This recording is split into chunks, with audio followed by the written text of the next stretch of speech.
ഇപ്പൊ കുഴിയും കുത്തിയിട്ട് മണ്ണൊക്കെ അവിടെ ഇവിടെ ഇടാൻ വലിയ എളുപ്പമായി ചെക്കന്മാർക്ക്. അതൊന്ന് വൃത്തിയാക്കിയിടാനോ ഒന്നിനും പറ്റില്ല. 24 മണിക്കൂറും ഫോണും ടിവിയും. കഞ്ഞി വിളമ്പിച്ചിട്ടുണ്ട്, കഴിക്കാൻ പോയ. ഇവിടെ ഞങ്ങൾ ചായ അടിച്ച് ഇപ്പോഴും കഞ്ഞ വേണ്ട പ്രായത്തിൽ തിന്നണോ, അല്ലേ ഇപ്പാന്റെ പോലെ ആവും ഇങ്ങനെ. പിന്നെ തീറ്റ കുറച്ച് കൂടുണ്ട് നിങ്ങക്ക്. പിന്നെ എനിക്ക് കഞ്ഞി ഇങ്ങോട്ട് പുറത്ത് കിടത്താൽ അതിന്റെ മേലെ കാകെ ചലേ. ഞാൻ ഇവിടെ ഇരുന്നുണ്ട്. പറയാ ഞാൻ കയ്യ കേട്ടെ.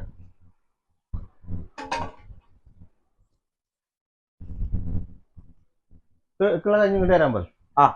ഞാൻ ഇവിടെ ഇരുന്നുണ്ട്. ഉമ്മ ഇപ്പൊ പുറത്തിരിക്കത്ര ഇത് കഞ്ഞി കൊടുക്ക് ഇങ്ങോട്ടെന്താ.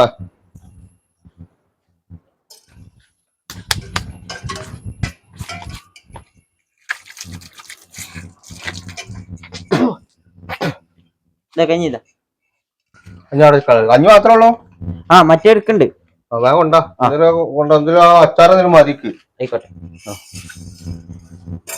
അച്ചാർ എടുത്ത് കൊടുക്കാന്. நல்ல பணக்கார வீடு தானே, ஏதாவது நல்லா கிடைக்கும்.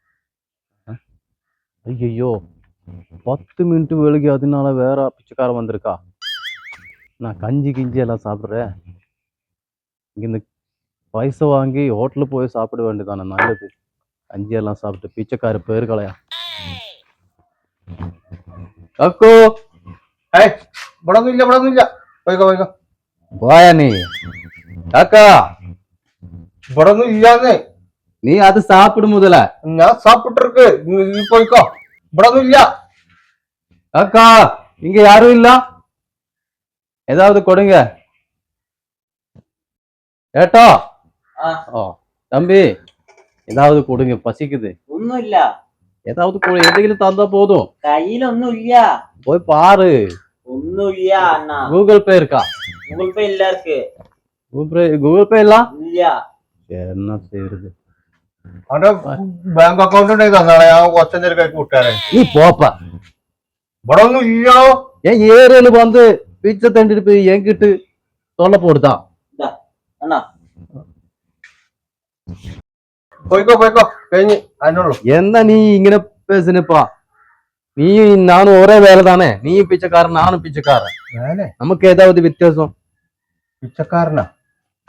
ആദ്യം നീ കിട്ടിയത് നീ നക്കിക്കോ, എന്നിട്ട് എൻ കാര്യത്തിൽ ഇടപെട്. നീ ഇവിടെ നിന്ന് കഞ്ഞി നക്കിക്കോ, ഞാൻ പോയി ഹോട്ടലിൽ പോയി നല്ലത് സാപ്പിട്ടെ. ഞാൻ പിച്ചക്കാരനാ? ഞാനേ ഡൈനിയാളി പോയിട്ട് കുടിക്കാതെ ഓരോരോ ബലാല്.